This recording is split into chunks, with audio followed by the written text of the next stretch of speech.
Hi friends, তো দেখো আজকে রান্না করছি চিংড়ি মাছটাকে দেখো ভালো করে কেটে পরিষ্কার করে নিয়েছি।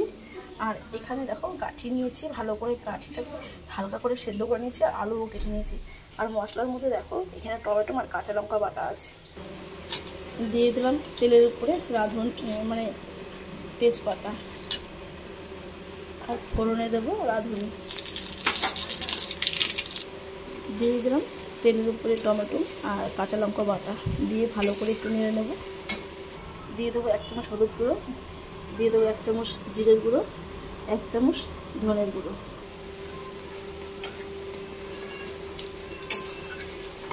ভালো করে এবার কষিয়ে নেব। এবার দিয়ে দেবো চিংড়ি মাছটা দিয়ে দেবো।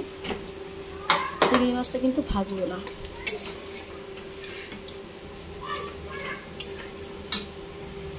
দিয়ে দেবো পরিমাণ মতো নুন। ভালো করে কষিয়ে নেব। চিংড়ি মাছটা কিন্তু ভাজলে ভালো লাগবে না, তো আমি কিন্তু দেখো মাছটা কিন্তু ভাজিনি, মাছটা কিন্তু ওই মশলার সাথে দিয়ে কিন্তু ভালো করে কষিয়ে নিচ্ছি। তাহলে কি হয়, খেতে ভীষণ সফট হয়। তো দেখো ভালো করে কিন্তু কষিয়ে নিচ্ছি, আর মশলাটা কিন্তু অনেকটাই কষিয়ে গেছে। এরকম রেসিপি খেতে কিন্তু দারুণ লাগে। আমার বরের ভীষণ প্রিয় একটি রেসিপি, তো তোমাদের সাথে বারবার শেয়ার করতেও ভালো লাগে।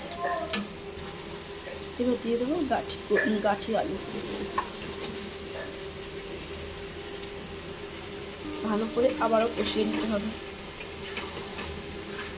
এইভাবে বন্ধুরা তোমরা একবার বাড়িতে খেয়ে দেখো, সত্যি অসাধারণ হয়।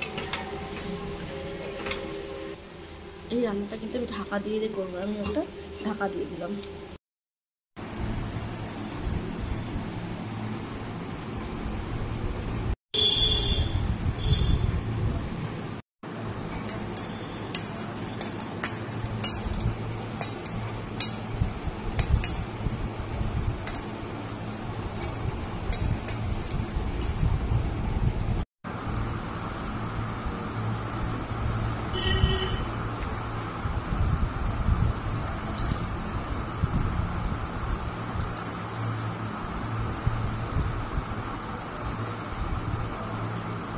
যা শান্তি করে খাচ্ছে না, এইরকম করে একবার তোমাদের বানাতেই হবে বাড়িতে।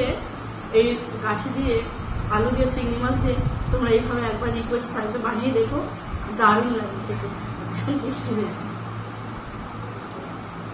আমার মনে হচ্ছে আজকে বেশি ভাত নিতে হবে ফাটাফাটি।